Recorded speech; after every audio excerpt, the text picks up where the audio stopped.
Olá, começa agora mais uma edição do Política em Pauta, o podcast do jornal Estado de Minas, que debate as notícias mais importantes, os bastidores do poder aqui na política mineira e também na política nacional. Essa é a nossa edição do dia 4 de julho. Meu nome é Bernardo Stilac, sou repórter da editoria de política do jornal Estado de Minas. Estou aqui hoje com meus colegas Bruno Nogueira. Tudo bem, Bruno? Tudo jóia, Bernardo. Um prazer estar aqui no Política em Pauta. Alessandra Mello. Prazer, tudo de bom. Obrigado pelo convite. E com Orion Teixeira, colunista aqui do jornal Estado de Minas. Tudo bem, Orion? Tudo bem, obrigado pelo convite. Mais uma vez, um prazer estar com vocês. Vamos lá, que a semana tem muito assunto importante nas esferas de poder das mais variadas, né? A gente começa falando um pouco sobre Prefeitura de Belo Horizonte. Álvaro Damião fez mudanças aí na baciada dentro da Prefeitura de Belo Horizonte nesta semana, com muitas nomeações de ou ex-vereadores ou candidatos frustrados na eleição municipal de 2024, contemplando aí uma miríade de partidos, né? Mais de 10 legendas agora tem representantes dentro da Prefeitura de Belo Horizonte. A gente vai falar um pouco sobre o que isso significa e como que está, né, a situação do prefeito de Belo Horizonte, que ontem completou 3 meses à frente do cargo de forma titular, né?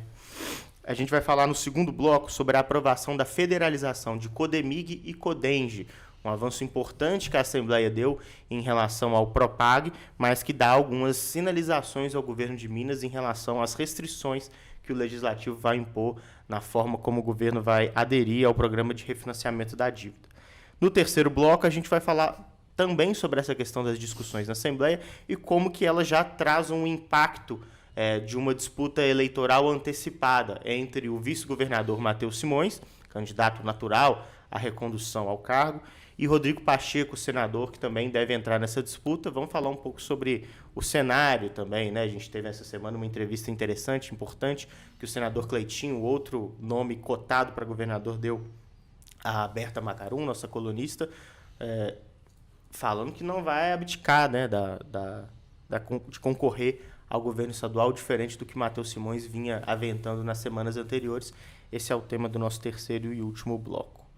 Bom, para começar, vamos falar um pouco sobre as mudanças na Prefeitura de Belo Horizonte, promovidas pelo prefeito Álvaro Damião, tema da nossa matéria de hoje, né, da edição de sexta-feira do Jornal Estado de Minas. O Álvaro Damião fez mudanças que contemplaram aí mais de 10 partidos, todos em cargos menores, né, ou subsecretarias, ou dentro ali de cargos na secretaria, principalmente de relações institucionais, que é justamente a pasta responsável pelo contato entre prefeitura e Câmara Municipal, que indicam que ele está realmente preocupado em ter uma relação azeitada, né, uma engrenagem funcionando bem com o Legislativo. O Álvaro Damião talvez até tentando se recompor de semanas complicadas, né, das primeiras turbulências que ele tem sofrido como prefeito de Belo Horizonte, né, Alessandro? Depois de ter voltado de Israel e agora lidando com uma greve dos professores na capital. Na verdade, o prefeito mostra aí mais uma vez a sua articulação, né? Essa capacidade que ele tem de articulação, colocar esse tanto de partido na prefeitura, dentro do governo. E depois dessa semana aí, que não foi uma semana fácil para o Damião, né? Greve de professores, os professores resistem à proposta abaixo do NPC, que a prefeitura fez de recomposição da perda inflacionária, que não alcança a inflação do período, que é 5,20. O prefeito determinou o corte do vencimento das professoras e professores, mas a categoria, mesmo assim, manteve a paralisação e vai fazer uma contraproposta e uma próxima reunião para ver ainda os rumos do movimento e ver essa definição. Primeiro problema que o prefeito enfrenta, né, desde que assumiu o comando da prefeitura, da cidade, após o falecimento do Fuad. Então, essa aí é a prova de fogo e o prefeito fazendo essa composição aí, mas tem uma coisa nessa composição que me chamou muita atenção, Orion, Bruno, a baixa presença do PSD dentro da prefeitura. Baixa ou nula, Alessandra, né? Porque, curiosamente, eu acho que o Álvaro está buscando dar uma cara ao seu governo. Que cara é essa, né? Essa multifacetada. A verdade, você pode dizer que ele tem alguns pilares, né? A gente vê que ele está ali praticamente ignorando a base partidária política que elegeu a chapa dele, que era encabeçada por Fuad Noman. E também ele não está seguindo a cartilha deixada por Fuad Noman no seu cumprimento da gestão administrativa. Na questão partidária, por exemplo, o partido de Fuad, PSD, está completamente fora da prefeitura. Kassab esteve aqui, inclusive, no velório do ex-prefeito Fuad Numan e fez uma certa cobrança de diálogo, de interlocução com o partido para que eles pudessem dar continuidade à gestão. Até hoje, o Kassab não recebeu nenhuma ligação de Álvaro Damião. O presidente estadual do PSD, Cássio Soares, também não consegue espaço aqui na agenda do prefeito. Então o PSD está fora. O PT, que é um partido que disputou o primeiro turno, mas no segundo turno esteve presente com o Fuad Numan, também está fora. Então, o Damião está buscando fazer essa relação política de sustentação com personalidades. No caso do PT, é com o deputado federal Reginaldo Lopes, e não com o PT municipal, com a bancada de vereadores que votam, né, os projetos de interesse da prefeitura na Câmara Municipal. E também não é com um partido, é com outra personalidade de uma entidade chamada Família Aro, que está cada vez mais presente aí na administração municipal, e também mais à direita com o PL, partido que esteve muito na oposição à chapa dele, mas, no entanto, ele já está incorporando, talvez buscando governabilidade, evitando aquele problema que a gente chama de impeachment de um prefeito que não tem apoio político na Câmara Municipal. É interessante, né, que nesses cargos que foram distribuídos na Secretaria de Relações Institucionais, ficou sempre o centro ou a direita, né? Assim, o PT teve esses 2 cargos indicados pelo Reginaldo Lopes, mas na Subsecretaria de Gestão Ambiental e na Subsecretaria de Assistência Social, que são pastas da prefeitura que tradicionalmente já ficam mais alinhadas à esquerda, né? Só que nas relações institucionais, os partidos contemplados foram União Brasil, Republicanos, o MDB também, o Solidariedade, Cidadania, antes o PL, né, com a Daiane Dias, que é a primeira suplente do partido para a Câmara Municipal.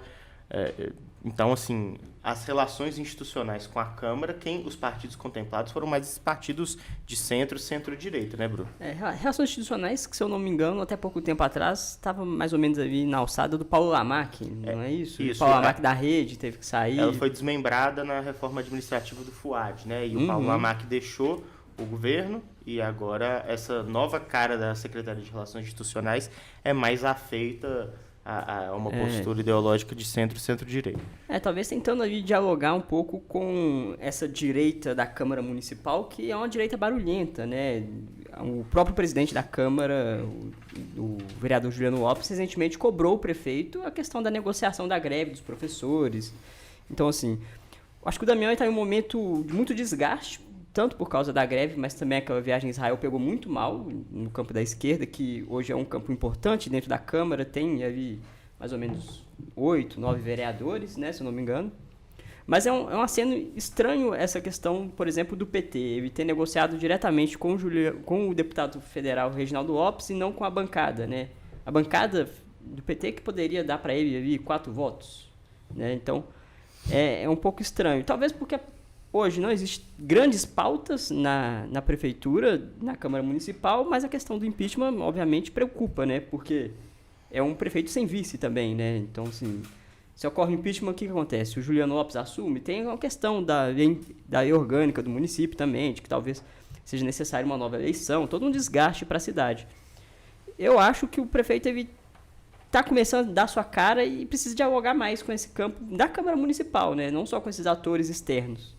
É impressionante como que a articulação política da prefeitura sempre foi muito deficiente, com muita dificuldade. E, veja bem, nesse caso do PT, por exemplo, estou vendo aqui o nome da secretária indicada na área social, Luana de Souza. Não há dúvida da capacidade dela, da identidade que ela tem com o setor. Mas dentro da política municipal do PT, o vereador Pedro Patoso tem uma identidade mais forte ainda, quer dizer, é uma desconexão política, né? Por que ele não foi ouvido? Né? Não foi nem consultado a respeito disso, né? Eu não sei o que a articulação política da prefeitura está pensando, o que está enxergando e que resultados eles vão ter. Será que ela não está enxergando 2026? Possível, né? Bom, então um pouco distante ainda para quem ainda não conseguiu ainda enxergar a própria gestão, a própria administração. Quem sou eu, afinal de contas, né? Eu sou uma continuidade de Fuad Numan, que política é essa que eu estou concluindo, estou criando em Belo Horizonte. Então, eu acho bem confuso ainda. Porque o Reginaldo Lopes é um grande articulador da candidatura do Rodrigo Pacheco, né? Todo o PT, mas é um interlocutor muito próximo do Rodrigo Pacheco, né? Muito alinhado a ele nessa disputa. E eu acho que essa ausência do PSD, que o Pacheco também é muito alinhado ao Álvaro Damião, né? São próximos. Dizem até que foi o Pacheco quem costurou a presença do Damião como vice na chapa do Fuad, que era do mesmo partido dele. Talvez isso não seja já uma preparação para 26, porque o prefeito vai ter um peso, obviamente sempre tem, importante nessa disputa, e já uma sinalização de que Pacheco, próximo a Damião, já começa a deixar o PSD? Veja bem, o Damião ele tem que se preocupar muito com a questão presente, né? Porque se ele se perder nessas disputas políticas que envolvem outras personalidades, ele vai não conseguir fazer uma boa gestão. Por exemplo, a questão do PT, ele fez uma aliança com o Reginaldo Lopes, deputado federal, talvez pensando nas portas abertas junto ao governo federal, mas a relação dele mais próxima e a gestão mais imediata está com a Câmara Municipal. Aí é uma composição que ele tem que avaliar os riscos que ele está correndo com isso. Mas na Câmara até hoje ele não teve dificuldade, pelo contrário, ele teve uma facilidade muito maior do que o Fuad teve. Né? Paciência.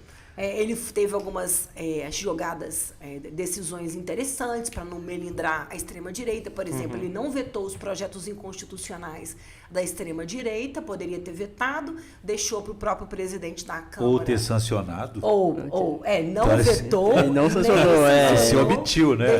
Omitiu, né? Porque eram projetos inconstitucionais. Eu acredito que o prefeito não possa sancionar uma lei inconstitucional que versa sobre educação, porque não é... É muito claro, é flagrante a inconstitucionalidade, por exemplo, do projeto que determina o uso da Bíblia como material didático dentro das escolas. Isso é incontestável, né? Que da inconstitucionalidade dessa lei, porque não é papel do Legislativo Municipal decretar o que entra ou não no currículo escolar. Isso é uma pauta nacional. Então, ele teve algumas, até agora, dificuldade, ele não teve nenhuma. Ele repassou a presidência, o comando da prefeitura para o Juliano Lopes por 2 vezes. A primeira nem era necessária e ele entregou quando foi fazer uma missão oficial no Peru. A segunda, para Israel, era porque era um prazo maior, superava os 15 dias.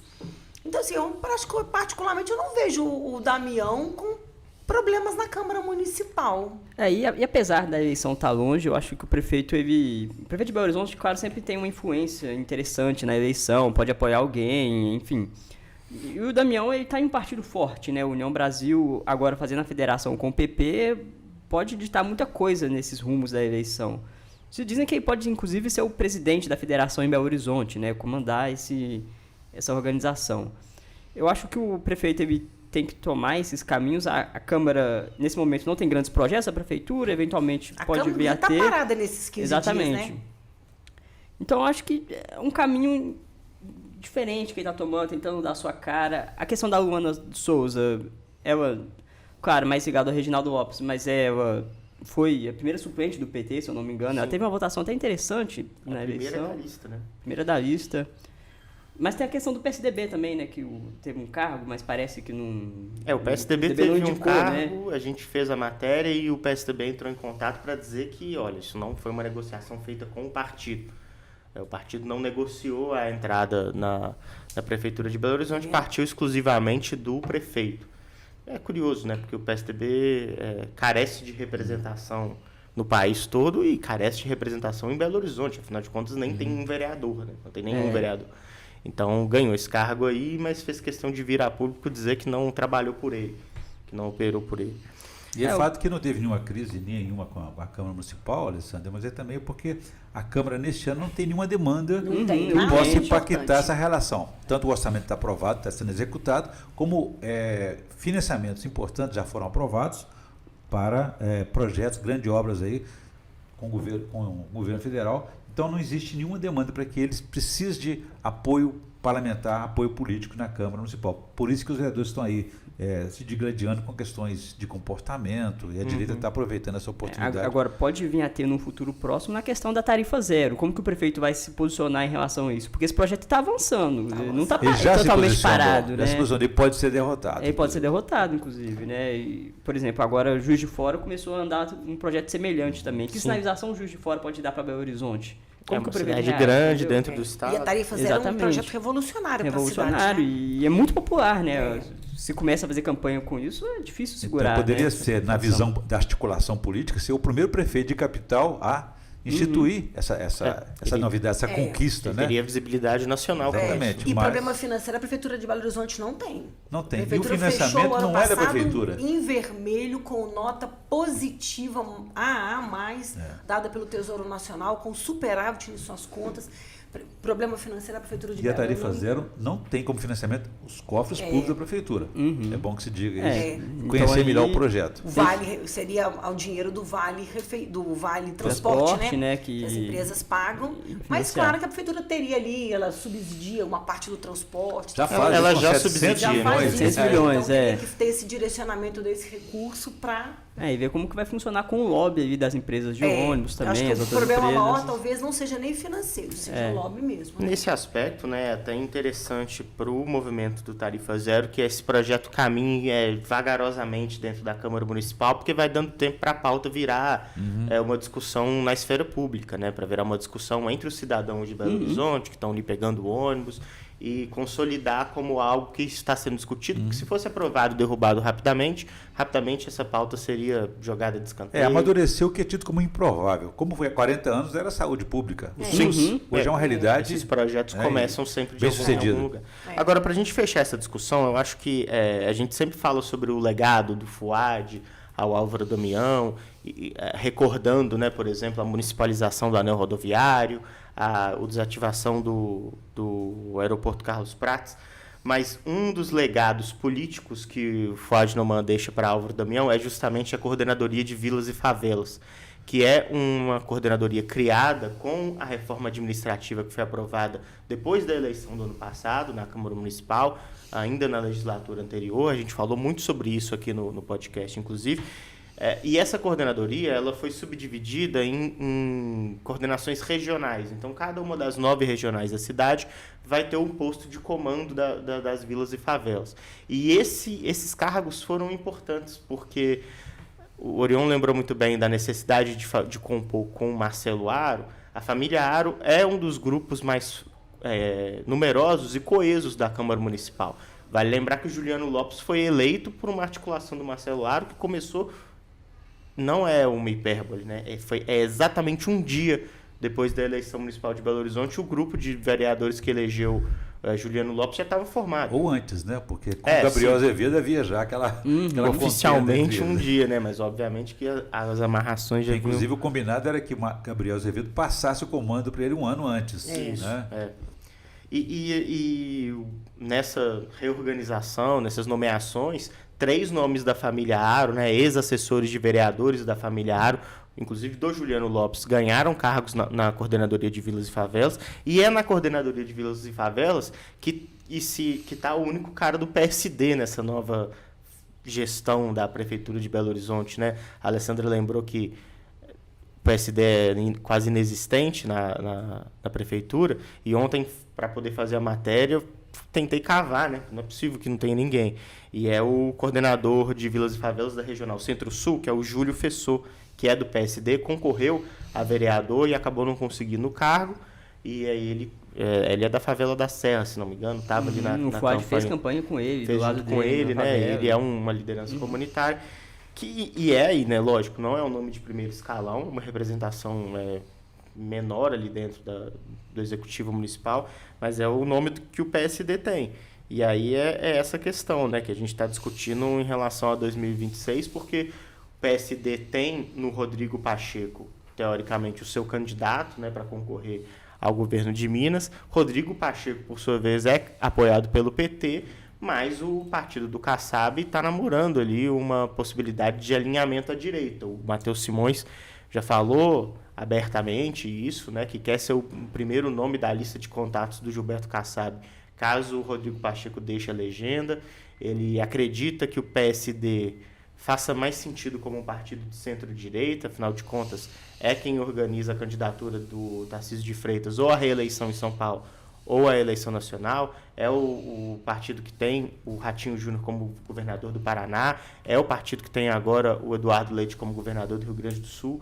Então, é um partido em disputa e é uma hora que esse fisiologismo todo vai cobrar um preço, né? Porque não adianta os partidos do Centrão serem tão metamórficos e camaleônicos e com capacidade de estar em todos os governos do mundo sem que isso cobre nenhum tipo de preço de lealdade, né?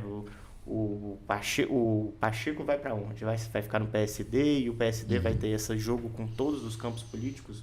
Ou o Pacheco vai para a União Brasil, do Álvaro Damião, com quem eles têm boa relação, que, por sua vez, está numa federação com o PP presidido pelo Ciro Nogueira, talvez o maior opositor do presidente Lula hoje em Brasília.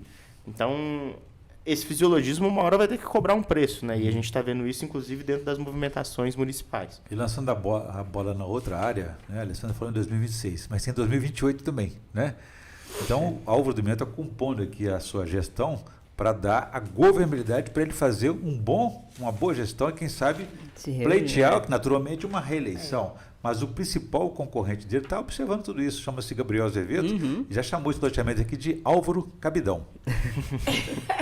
E feito uma campanha já para prefeito de Belo Horizonte sistemática. Principal concorrente dele. Né, nas redes sociais. Já começou a concorrer, né? A campanha dele de 3 anos. E ele fala abertamente que ele é candidato a prefeito, pré-candidato a prefeito. Gabriel Azevedo, que foi... Não vai concorrer em 26 a nada, né? Que foi presidente da Câmara Municipal, concorreu à prefeitura e teve um crescimento eleitoral interessante, né? Terminou em 4º lugar ali, né? Atrás do Mauro Tramonte, mas bem perto, né? Bom, vamos para o segundo bloco, então. E aí eu trago aqui a edição de quinta-feira do Jornal Estado de Minas com essa página dupla aqui, ó. Página 2 e página 3 do jornal, assinadas pelo Orion e pelo Bruno. Para poder falar do tema que a gente sempre fala aqui, né? Toda semana. Propag. Que é o Propag, Programa de Refinanciamento da Dívida dos Estados, a discussão principal da Assembleia nesse ano de 2025. Bruno, eu queria que você começasse a abrisse a discussão com a sua matéria aqui de página 3. Afinal de contas, foi aprovado em segundo turno a federalização de Codemig e Codenge. Claro que a gente teve lá, né, há quase um mês, aquela aprovação do projeto inicial do Propag, que autoriza a adesão e a saída do RRF, que é um projeto inicial, mas muito importante, né? Sem ele não tem avança como nada. entrar, né? Mas a gente pode classificar que até agora, esse é o 4º projeto aprovado em definitivo no pacote do Propag na Assembleia, é o mais importante, né? Esse é o mais importante do pacote inteiro, né? Não só desses que já foram aprovados, né? E é o que o presidente da Assembleia diz, né? O deputado Tadeu Martins Leite. Ele diz que é o ativo mais valioso do Estado e é o que dá o tom da toda a discussão, né?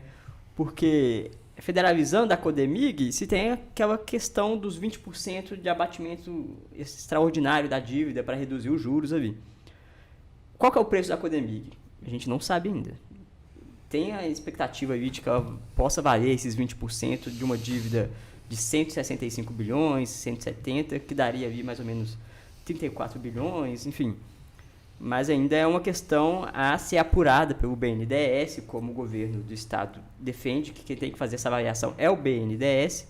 A oposição diz que o governo já poderia ter essa avaliação, já devia ter pelo menos um número ali de quanto que vale a sua empresa, porque é muito estranho o governo não saber o preço da sua empresa. Mas ele não quis contar, né? Na verdade, claro, né? Já teve uma avaliação prévia do banco Goldman Sachs ano passado, em 2023, né, se eu não me engano.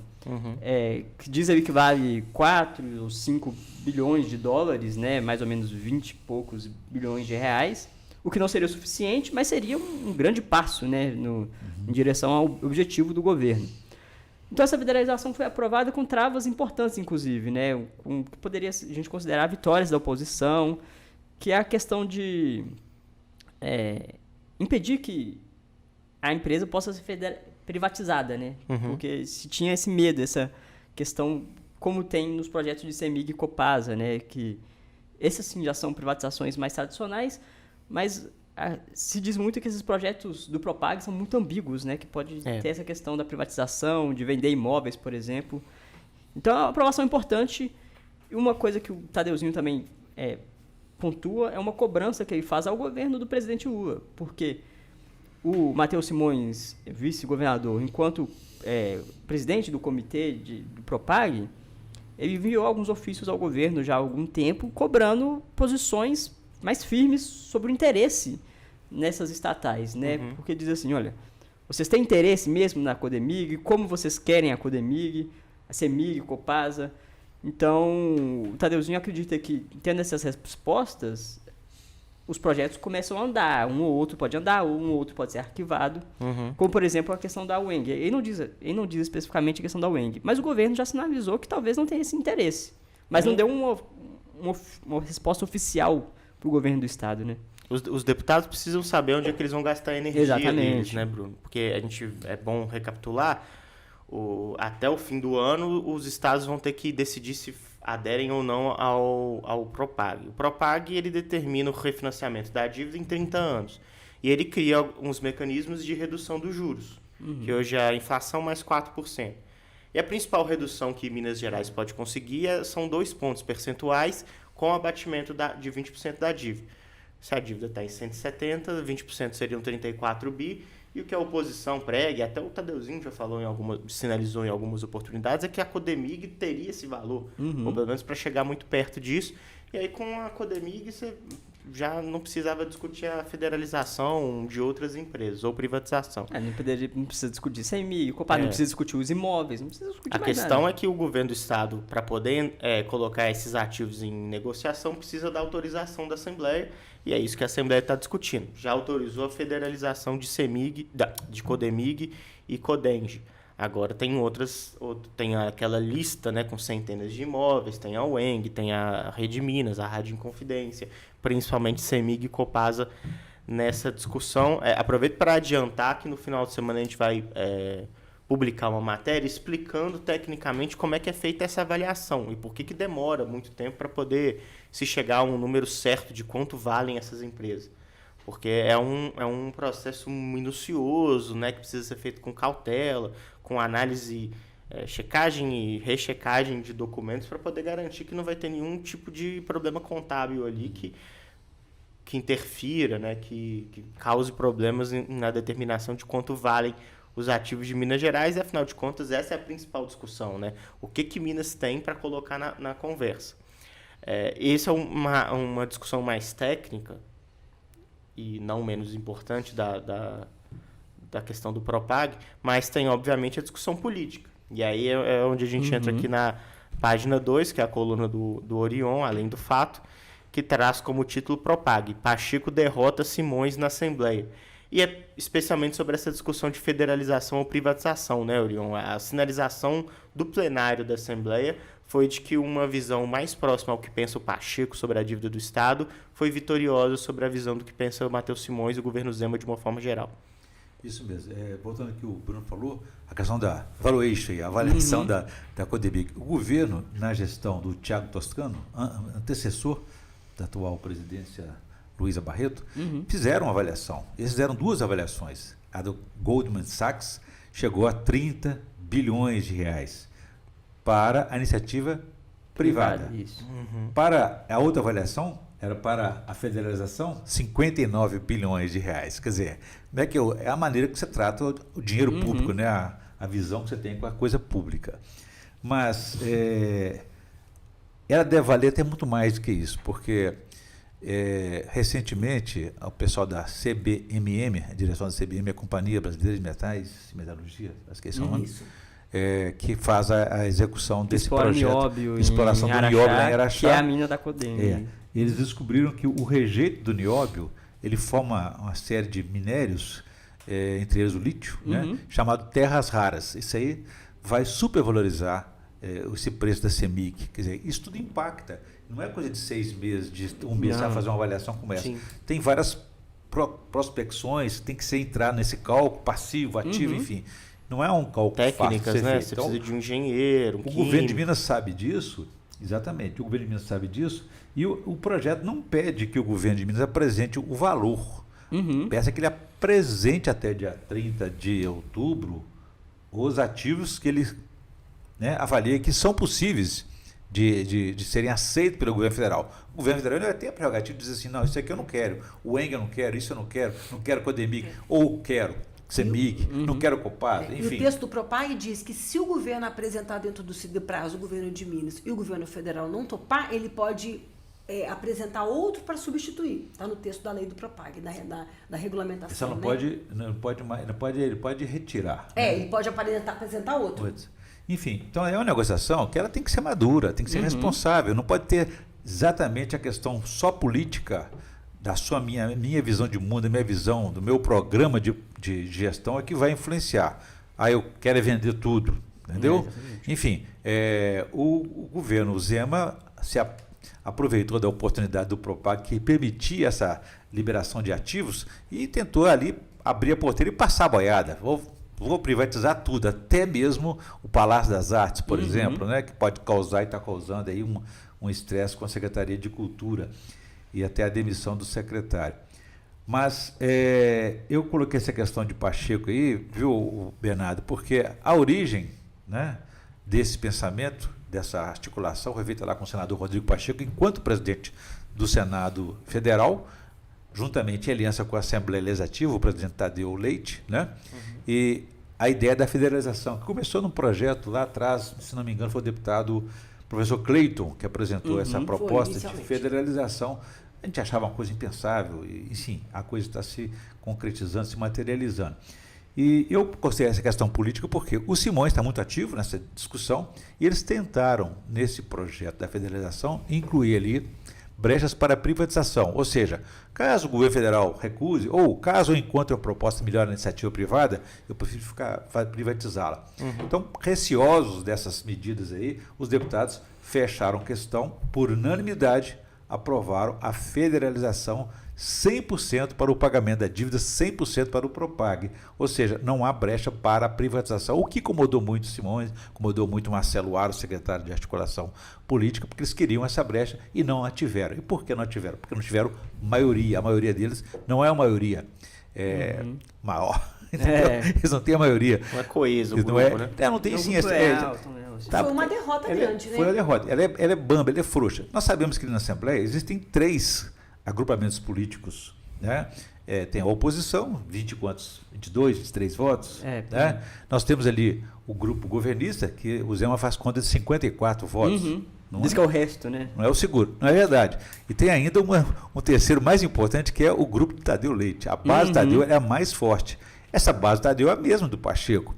Tá? Então, assim, essa questão de Pacheco e Simões, essa disputa já está acontecendo na Assembleia, embora Pacheco não se exponha tanto, mas ela tem aliados, dentro fortes aliados, como o Tadeu Leite, e garantiu, então, fechou as portas da privatização dessa companhia, como, aliás, deve acontecer também com a CEMIG e a Copasa, na questão da retirada do referendo, que é impensável que a Assembleia possa abrir mão do seu próprio tamanho, que é reduzir uma votação qualificada de 48 votos para 39 votos. Por quê? Porque o governo não tem segurança da base que ele tem, de 54 votos, só apenas 35 a 39. Agora, negociar com 48 não é fácil. Né? Então, muito provavelmente, isso não vai passar. Essa trava vai se repetir na tentativa de privatização da CEMIG e da Copasa. Ela é mais forte, a questão da redução de reduzir o quórum. É mais difícil do que você tirar o referendo da Constituição que autoriza uma consulta popular em caso de venda da CEMIG e da Copasa. Por quê?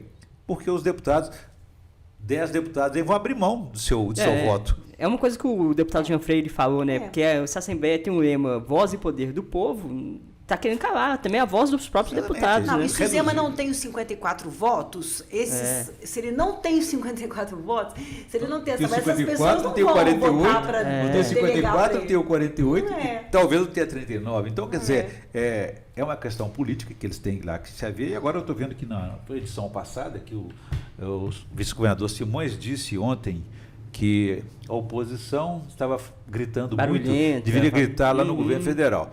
Ora, ele devia aprender um pouco com o que diz o Marcelo Aro aqui nas nossas entrevistas, né, que ele sabe muito bem, respeita a oposição, porque sabe qual é o pensamento dela. O que tem que garantir é a fidelidade da base dele. E disse, quem não for fiel e for da base, aí sim vai ter um tratamento de inimigo. Então o Simões está querendo cobrar da oposição uma aliança que não faz sentido comportamento de situação. Não tem jeito. Nessa questão do Tadeu Leite, a Assembleia, inclusive, não só impediu, colocou essa trava para a privatização da Codemig, como o presidente cita uma coisa muito interessante, que nesse projeto aprovado, a Assembleia permite que o governo mantenha a empresa estadual no estado e repasse os dividendos da Codemig. É uma coisa que o Tadeu Leite celebrou, né? Falou assim, olha, eu acho que o ideal seria repassar os dividendos, os recebíveis da Codemig e manter a empresa estadual. Mas vamos ver como vai ser as negociações. Então, acho que assim, é uma derrota grande até, na verdade, né? Agora, a força do Tadeu dentro da Assembleia é impressionante, né? Ele consegue ali articular um bloco bem grande. A casa é presidencialista, né? É isso mesmo. Agora, só para concluir, então, essa questão dos imóveis, né? Na verdade, sim, o governo, está claro que colocou ali o bode na sala, né? Não é para poder negociar e vender, né? O que ele quer traz essa confusão toda e passa o que ele queria passar, a federalização, a privatização, tanto da Codemig como da Copasa e da CEMIG. E eu acho que os imóveis devem ficar só depois do recesso, né? Já tem mais de 200, 300 emendas retirando a maioria desses imóveis. Ao final não vai ter nenhum imóvel à disposição para negociar, para ser colocado à venda aí. E, por último, você falou da questão da avaliação dos imóveis e o referendo, né? O referendo também já foi retirado de pauta, essas duas PECs, uma que retira o referendo, a outra que reduz o quórum qualificado, estão fora de pauta, podem voltar, mas a oposição está muito preparada, articulada para poder adiar essa votação e impedir que ela aconteça. Com certeza. Acho que uma questão também interessante que teve essa semana foi a grande manifestação da UENG, né? Porque a UENG é um projeto muito estranho que foi colocado ali, né? Por que o governo federal teria interesse em uma universidade? Porque, na verdade, não seria uma forma de abater a dívida, né? O governo federal estaria assumindo um passivo, né? Sim. Quem tem que administrar. E eu acho que a UENG vai sair também, né? E a UENG deve sair também, porque, na verdade, o próprio Cássio Soares, que é líder, líder do maior bloco. Já falou claramente que é contra a federalização da UENG. Ele é a favor de vender os imóveis ociosos. E a questão dos imóveis é muito confusa, porque a gente teve acesso à parte da relação da situação jurídica de alguns dos imóveis que integram aquela lista. A maioria deles está irregular, né? Então, assim, não tem... Incluindo a própria cidade administrativa. Não tem documentação. Muitos são ocupados por pessoas que estão há muito tempo, uso capião, já estão na justiça. Então, assim, essa coisa dos imóveis é muito doida. Agora, a UENG, eu acho que o governo vai ter dificuldades também. Dentro do parlamento, de passar. Então, eu acho que a UENG também vai ser retirada dessa proposta de federalização. Você lembra, Alessandra, que o próprio governo de Minas cedeu ao TRF6, Tribunal Regional Federal 6, que é uma novidade de poucos anos, aí, a conquista histórica de Minas Gerais, cedeu um imóvel para sediar a Justiça Federal TRF6 em Minas. E esse prédio está na lista do Zema para poder ser... Onde já funciona o tribunal. Ele repassou para o tribunal, e depois pôs na lista para vender. Tem vários imóveis, inclusive, privatizados, né? O Minas Centro, o Expo Minas. E alguns imóveis que não fazem o menor sentido.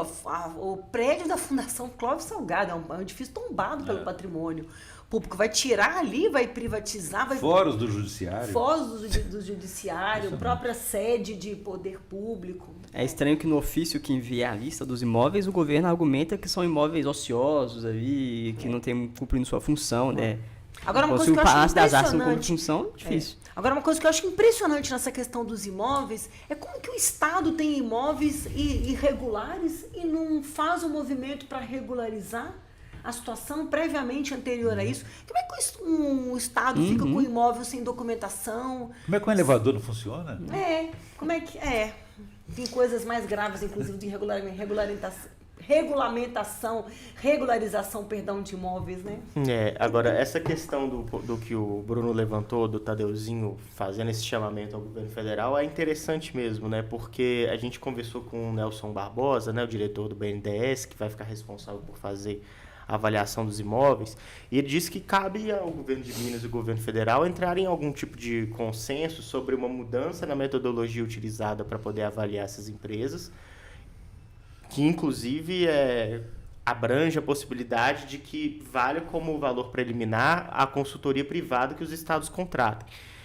E o governo federal poderia realmente entrar nessa discussão e ser mais, ou não condescendente a palavra, mas poder falar de forma mais aberta, mais objetiva, assim, olha, Codemig, a gente realmente acredita que vai ser suficiente ou vai chegar muito próximo disso, porque viabiliza muitas outras discussões dentro da Assembleia, né?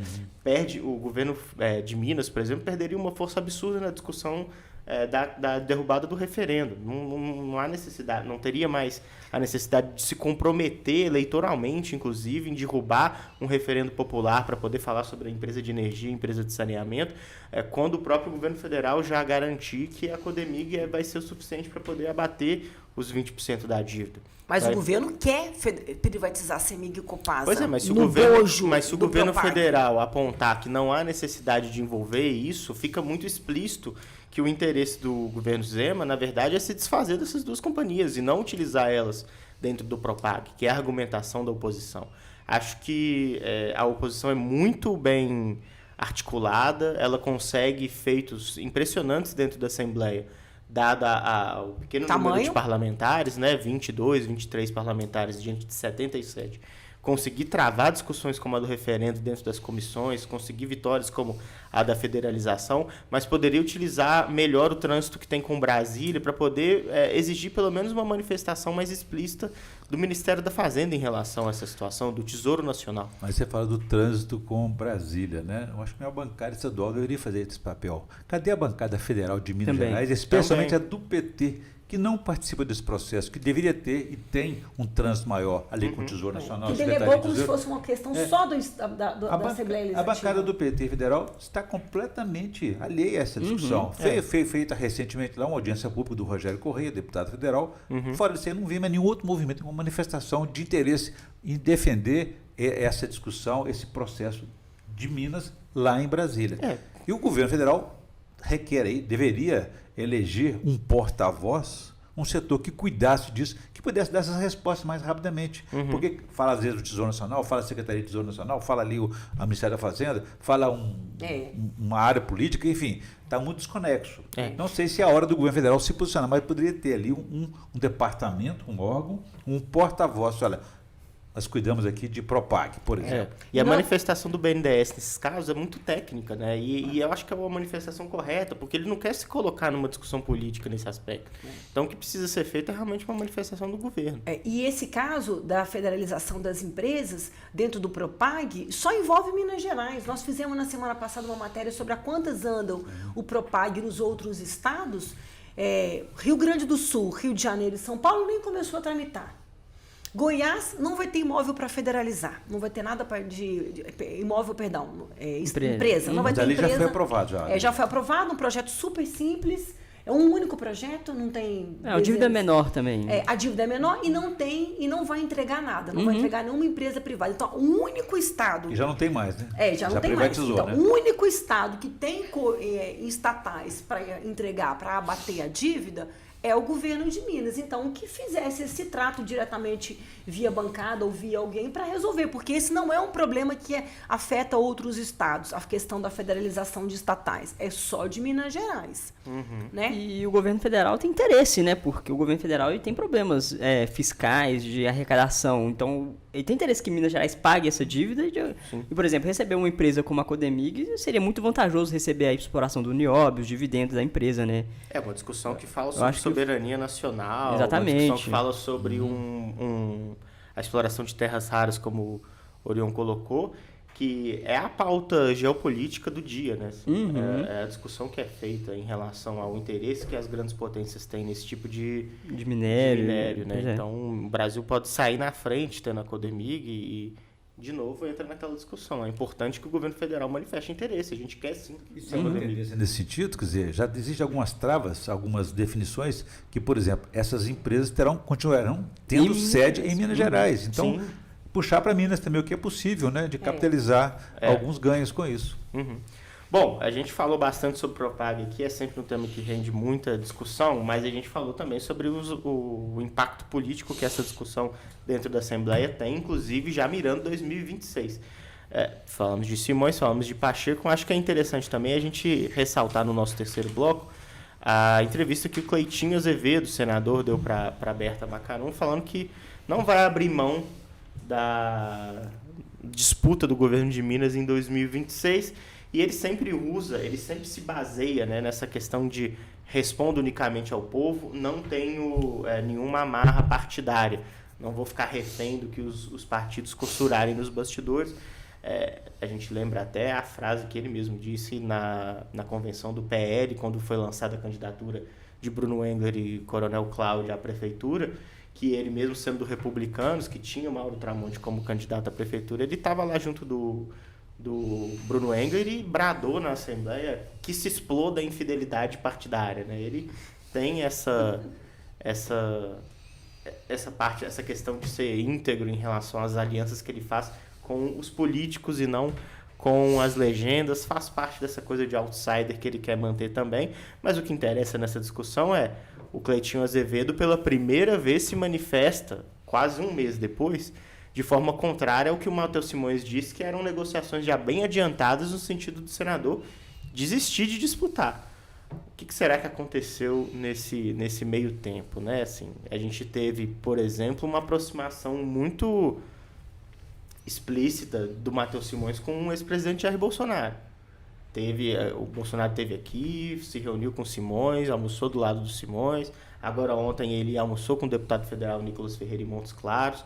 Será que isso pode de alguma forma ter interferido nessa entrada do Cleitinho de volta ao jogo, se mostrando como uma figura, uma carta ainda dentro do baralho? Eu vejo que 5 dias depois, né, da visita de Bolsonaro, que Cleitinho não compareceu, não deu presença, né? Ele se manifestou nesse furo da Aberta aí, muito interessante, caiu com uma bomba lá no governo de Minas Gerais. Ninguém esperava que ele fizesse isso e, na verdade, o Cleitinho estabeleceu ali algumas condições, né? O que ele disse que o povo quer? Ele fala em resultado de pesquisas. Né? Se ele estiver na liderança, eu não vou abrir mão. Agora, qual a condição que ele pode apoiar Simões? Desde que Simões esteja na liderança das pesquisas. E cobrou reciprocidade. Quer dizer, né, se eu posso apoiar o Simões, ele também deveria me apoiar, caso seja eu o nome à frente das pesquisas.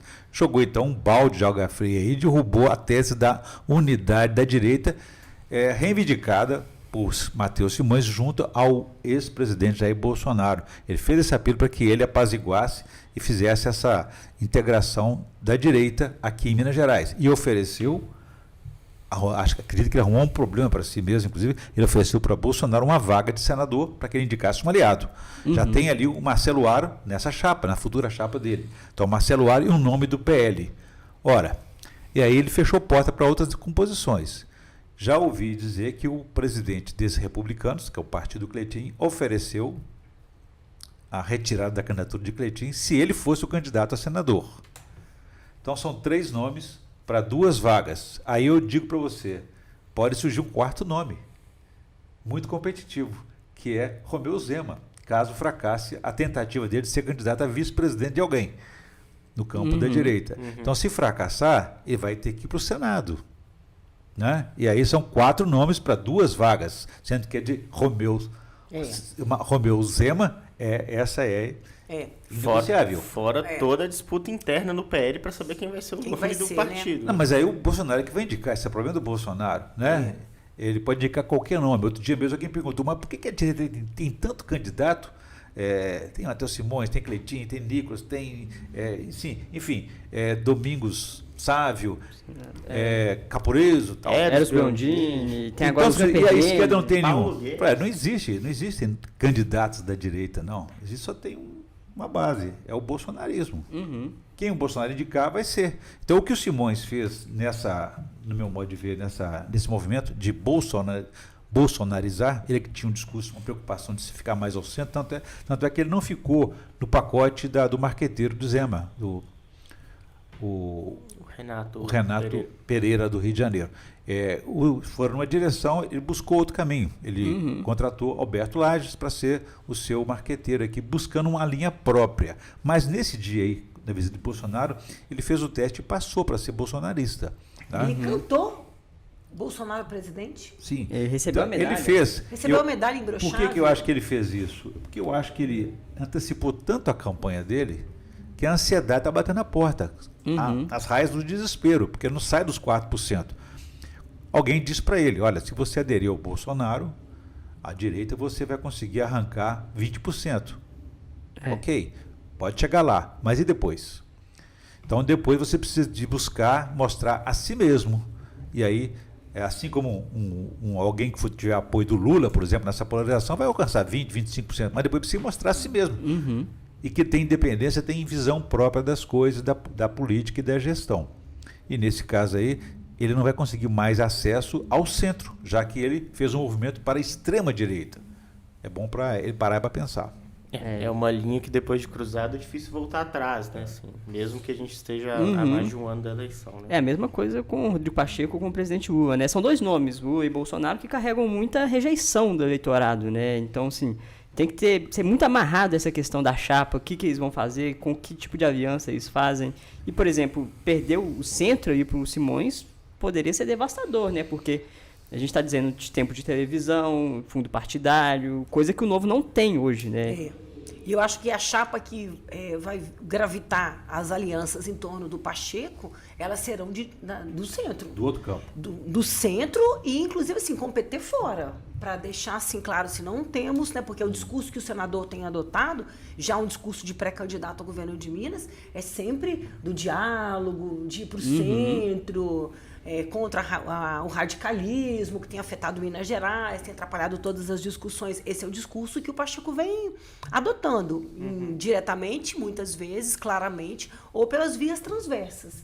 Né? E Simões, ao contrário, quer carimbar como candidato do Lula, né? Isso mesmo, ele quer carimbar como Lula, porque a polarização ajuda, né? A polarização ajuda essa disputa. E ele fazendo esse movimento contrário, né? Porque nesse aspecto, para o Pacheco é maravilhoso que o Simões se alie ao bolsonarismo, né? Porque aí ele passa a ser o candidato do não centro. Extremado. Isso mesmo. Exatamente. Né? E ele não faz essa associação, tanto é que o Lula busca essa vinculação, ele não responde, né, não corresponde a essa aliança, dizendo que não é candidato ainda, que não está pensando no futuro. O próprio Cleitinho falou isso na eleição, que não está na hora de pensar em campanha eleitoral. A essa hora tinha que ter compromisso com os cargos pelos quais estão eleitos e responsáveis hoje. Então, eu acho que o Pacheco está valendo bem esse desempenho do Lula, que hoje não é bom perante as pesquisas, até porque tem para ele não ter essa vinculação. Fuad deu essa lição. Fuad, ele não ficou vinculado ao Lula, e no segundo turno o Lula falou, estou indo, ele, não, fica aí. Exatamente. Fica aí, porque aqui não estamos precisando, vai me atrapalhar. Não vinculou ao Lula, mas sempre teve aquela coisa do diálogo, ficou aquela simpatia desse grupo aí. Que afinal até capitaneou para ele, logo no primeiro turno, a simpatia da esquerda, que despejou os votos nele para poder... E você quase foi processada por causa disso, né? Quase foi. O bolsonarismo. Agora, Orion, nisso tudo aí, a gente tem essas duas figuras centrais dessa disputa pelo governo de Minas. Como é que fica, você que deu em primeiríssima mão, a gente queria registrar aqui em primeiríssima mão no estado de Minas, a aproximação do Simões com o Pacheco? Essa situação, ela vem lá do presidente estadual do PSD, que é o Cássio Soares, que já tinha feito esse movimento. Ele era oposição a Zema e nessa gestão, nesse mandato, ele se aproximou, tornou-se, inclusive, líder governista na Assembleia, líder da maioria, o cargo dele na Assembleia. Ele é líder de um dos blocos governistas, né? O maior bloco governista. Exatamente. Então ele se aproximou muito de Zema e de Simões, e apesar de ser parente, primo de Rodrigo Pacheco, ele não acredita na candidatura de Pacheco, acredita que ele não será candidato, ou então que o partido dele, o PSD, por meio do presidente nacional Gilberto Kassab, fará um outro movimento, no sentido de que, nacionalmente, estará ao lado da direita. No caso, o candidato pode ser o próprio governador de São Paulo, Tarcísio Freitas, de quem ele é secretário de Estado, no governo de São Paulo, é muito próximo de Tarcísio Freitas. Então, acreditando nesses movimentos e no pouco desejo, na pouca aptidão de Pacheco em assumir uma postura mais firme, mais declarada a respeito de eleição, então ele começou a fazer esse movimento, conversar com o Matheus Simões, para que ele, como ele ainda precisa de um partido com fundo partidário, com coerência, com apoio fiel, né, e tempo de TV. Para ajudar. Exatamente. Então ele fez esse movimento para que ele filiasse ao o PSD de Kassab. Recebeu, inclusive, o aval do Kassab para isso. Mas a política tem dinâmica, tem seus movimentos. E até o momento não conseguiu ainda, porque o Pacheco paralisou o processo. Paralisou o processo da sucessão mineira, como paralisou o processo de filiação partidária. Ele está no PSD, ou ele vai para o União Brasil, para onde que ele vai? Até o MDB está tentando repatriá-lo, né? Então, assim, a situação partidária ainda está indefinida, mas o Partido Novo, o Simões, busca uma alternativa, que pode ser o PSD, como pode ser a União Brasil, onde está ali também ali o Marcelo Aro, que é presidente do PP, ou líder do PP em Minas Gerais. Orion, o comandante aqui do nosso podcast, Otávio Rangel, estava me soprando ali. Aproveitar a sua presença aqui para poder saber se você tem ouvido alguma notícia do ex-prefeito Alexandre Calil nessa história. Como é que ele fica? Ele tem aventado participar? Porque se a gente falou de pesquisas, pelo menos essas mais incipientes, né, essas que a gente trata com mais de um ano antes da eleição, o eleitor lembra ainda do Calil, né? Ele tem sim, ele é competitivo, mas ele precisa resolver as questões políticas dele. Ele não é um político que tem alianças, que ele tem partido, ele é muito solo, muito voo solo. Então eu me lembro um pouco quando, não sei se é atribuído ao professor Luxemburgo, técnico de futebol, que ele dizia o seguinte, né? Quem pede a bola recebe, mas quem desloga tem preferência. Então o Calil precisa se posicionar nesse campo político aí. Ele vai estar com quem? Ele brigou com o PT, que o apoiou na eleição passada. Olha o movimento que ele fez na eleição passada. O que aconteceu? Brigou com o PSD. Ele estava no PSD e o candidato do PSD foi o vice-prefeito dele. Exatamente. Então ele estaria do lado do futuro prefeito reeleito de Belo Horizonte. O que o Calil fez? Uma maluquice que ele fez. Ele saiu do PSD, brigou com o vice dele e foi apoiar o líder das pesquisas, Mauro Tramonte, do Republicanos, e ficou com a promessa de se filiar ao Republicanos para ser o candidato a governador agora em 2026. Deu tudo errado, né? Então, nesse caminho se alinhou ao Zema, né, na mesma campanha. Acabou do lado do Zema, do Bolsonaro, do Bruno Engel, do Nicolas Ferreira, do Cleitinho. E perdeu a eleição a si mesmo pelo vice-prefeito dele. Quer dizer, se você ficasse em casa, quietinho assistindo televisão, era melhor. Não, a Fuad foi reeleito porque o Calil ajudou. Pronto. Essa coisa do Mauro Tramonte é interessante, só para citar, porque o Cleitinho sempre fala muito essa coisa de estar na liderança das pesquisas. O Mauro Tramonte também liderou as pesquisas por muito tempo. E deu no que deu, né? A gente viu o poder da máquina, da campanha eleitoral, do tempo de televisão. Até o momento do contraditório também, né? Exatamente. Ele foi exposto, ele foi confrontado em algumas situações que não é aquela imagem que ele tinha na TV, não é a mesma. Não é a mesma. E é a mesma coisa do Cleitinho, só que na questão das redes sociais, né? A participação do Tramonte nos debates foi muito ruim. Tanto é que o Tramonte mudou o horário do programa dele. Exatamente. Ele fazia tarde, né? Porque chocava com o horário expedido da Assembleia. Agora ele está de manhã na Record e à tarde ele fica ali disponível para E uma coisa que o Tramonte faz religiosamente agora, todos domingo, é postar o que ele fez na semana na Assembleia, nas redes sociais. Aprendizado. Aprendizado. É isso aí. Pelo menos para ele teve esse saldo positivo, né, de ter aprendido. Né? Agora, concluindo o Calil, então, já que o Otávio está interessado, né? Não sei se ele é atleticano, mas o Calil é o seguinte: o Calil espera esvaziar essa alternativa Pacheco. Se o Pacheco não for a bola da vez, aí sim ele vai pedir a bola. Perfeito, gente. O programa hoje a gente falou de muitos temas. Acho que fechamos o que tem para discutir na semana. A gente volta na próxima sexta-feira, certamente com mais notícias, mais informações, mais novidades que vão esquentar esse cenário eleitoral e mais propague, né? E na próxima semana você tem que pautar aí a eleição do Tribunal de Contas do Estado, que vai eleger Alencar da Silveira nessa semana seguinte aí. Exato. E umas outras vagas mais abertas, né? Uma disputa maior. Vamos ficar esperando. Bom, semana de repercussão. Na cadeira. Semana de repercussão de eleição, até porque vai ter eleição do PT também. Domingo também. E vai ter que ser uma mulher, tá? Essa segunda vaga do Tribunal de Contas. Porque não tem... Já está endereçada já. E a terceira vaga a gente sabe que ela está incerta, dependendo de outras... Mas como nós vamos falar sobre semana que vem. Aguardem. A gente queria agradecer a Alessandra, Bruno Orion pela participação no programa de hoje. Na semana que vem a gente está de volta. Obrigado, Bernardo. Fica o convite aí para o Orion voltar também semana que vem. Sempre muito bom a sua participação. Muito obrigado, Orion.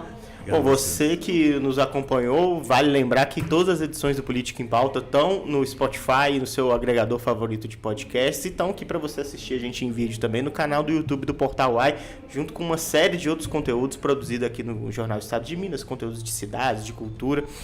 E, é claro, no portal em.com.br você fica sabendo sempre em tempo real das novidades aqui de Belo Horizonte, do estado e do país. Obrigado e até a próxima.